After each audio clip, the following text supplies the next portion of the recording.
Hello and welcome to Just One More Watch, and welcome to another installment of the What's in the Watch Roll series. That means I'm off on my travels again. Last time it was Rome, the Amalfi Coast and Bonnie, Scotland. This time it's the in-laws for Christmas. Not quite as glamorous, don't tell them I said that, but always a great time nonetheless. This is now a standard annual trip in the car each year. We drive up the coast over a couple of days, stop at a few wee coastal towns, and then I zoom back down in a day and my wife flies back down a week or so later. So what am I taking with me this year?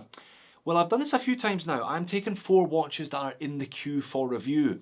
It makes sense. It makes sense for me to spend a bit of time with them, some quality time over the holidays, and it also gives you a sneak peek at what I've got coming up over the next few weeks or months.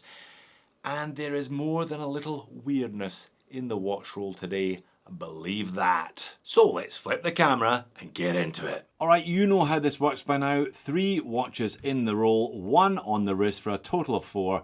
I promised you weirdness. Let's start with some weirdness. I was not kidding. The watch on my wrist today is Alako Atakama. What on earth is Alako Atakama? I have been asking myself that very question for the last couple of weeks now since this one arrived in the house. It's not a new model. They've been making the Atakama in one form or another for close to a decade, Laco. They're better known obviously for their Flieger watches. This one they describe as a tactical tool watch. Now they do a 3-hand auto version. This is not that. This is the far more economical 4-hand quartz version. So it is quartz, but you do get, now I can't call it a GMT because Laco are a German brand, this is a German watch. They have rather helpfully printed a reminder on the dial. It's a UTC, so it can track a second time zone, but the weirdness does not end there. Date down at 6, crown up at 12, and look at those lugs. They're kind of hinged, movable lugs. Check the side profile. It's a big boy, 46 millimeters in diameter, but it narrows down, it kind of bowls all the way down to 35 on the wrist. 22mm lug width, but the straps attached to spring bars on the end of these rather large kind of curved mobile metal pieces. There is a terrifying 63mm lug to lug if you read their website, but in reality it's nothing like that at all because they hinge, they curve. Yeah, it's definitely a big boy. Let's get it on wrist and have a look at it. Yeah, a big boy, but not heavy. 105 grams as supplied on the rubber strap. Actually wears better than you might think given a couple of those slightly foreboding dimensions. PVD black, 200 meters of water resistance, flat sapphire crystal covering the dial. We have a 60 click dive time bezel. Yeah, it's a little bit unusual, this one, I have to say. They're obviously trying to do something different, and they must have had some success with the model because they have been making it for 10 years as discussed. But I've been trying to work out since it arrived in the house if it's weird with a purpose or just weird for the sake of being slightly weird. Those second time zone numerals are very small, for example. The minute markings on the angled reho are very large. I'm not quite sure that's the right way around, but definitely an interesting watch, one that I'm looking forward to spending a bit more time with in Brisbane. Likewise, the brand new model from Baltic, the Hermetic. Now I have reviewed a number of Baltics on the channel in the past. I think I reviewed 3 or 4 over the course of 2023 alone, but this is something a little bit different from the brand. Still got that kind of mid-century sizing. However, that is not acrylic crystal today, that is sapphire crystal today, and we have a Miyota 9000 series, no date, it's a 9039 in the back. Now this one is unusual as well. The crown is completely integrated into the case. Looks fantastic, you barely see it from certain angles. However, there's weirdness to this one as well. You cannot actually manually wind this watch. When you pull it out to what would be the kind of winding position, it's actually the hacking position. So you can't manually wind it. You have to do the old Seiko shuffle. You have to do the 7S26, 7S36 shuffle with this one to get a bit of life, to get a bit of wind, a bit of charge into the mainspring before you put it on, before you set the time for the first time. Yeah, a really interesting little watch though. I suspect this one will be getting quite a bit of wrist time, especially because it's so nice on wrist. 37mm in diameter, so nearly a centimetre narrower than the Laco that we just had a look at. Slim fit, comfortable tropic, so this one can go in and out of the in-laws pool, no problem at all. 150 metres of water resistance, we'll see to that. Yeah, acrylic is something, you know, I've owned a couple of watches with acrylic in the past, but I'm always much more comfortable with sapphire.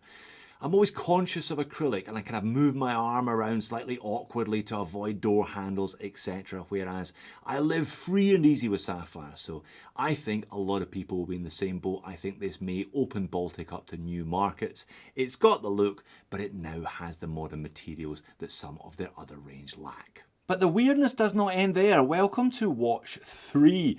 This is a Merkur military 3-hander. Take my word that it says Merkur on the dial because they have printed Merkur in black on a black dial. Yeah, that's a weird decision if ever I've seen one. Manual wind movement, unspecified. Don't worry, I will be taking the back off this one when I come back with a review in January. Mixture of C3 and tritium tubes on the dial. H3 T25 on the 2 main hands, I believe, and 1 on each of the hour markers. So on the surface of it, not all that unusual, but check the bracelet. What is going on there? I have never seen anything quite like this before. It also comes with a very unusual kind of 2-layer pearl-on. I'm going to leave that one for when I get back to Sydney. I'm going to travel with this rather unusual bracelet instead. So how does it work? Well, you undo by pushing in the little double pushers there. You slide it onto your wrist almost like it's one of those kind of mid-century expandable straps that nip all the hairs off your arm. You find an appropriate level of tightness or looseness, give those a squeeze again, select your appropriate hole, and yeah, very weird. I have to say I have worn this for a couple of days. It's rather comfortable, but it looks, yeah, I'm not convinced that it is the right look for this type of watch at all. But again, I'm going to take this with me, see how it goes up in Queensland. I can get in and out of the pool with this one as well because it has 80 metres of water resistance. I don't think I've ever come across a watch claiming 80 metres of water resistance. Yeah, it's a weird selection in the box today, that's for sure.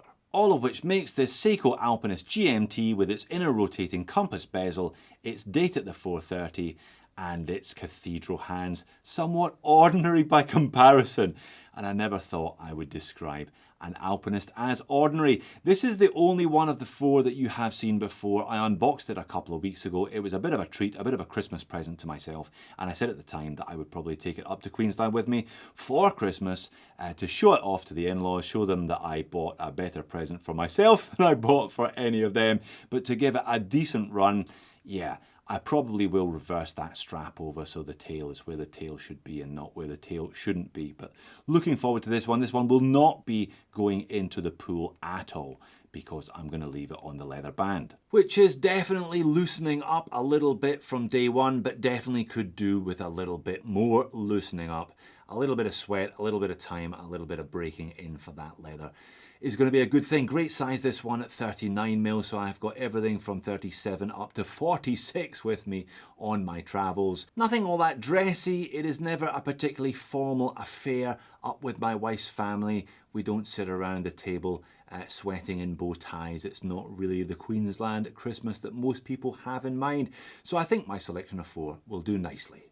So German, French, Chinese and Japanese, leather, rubber and bracelet, quartz, GMT automatic, 3-hand automatic and 3-hand mechanical.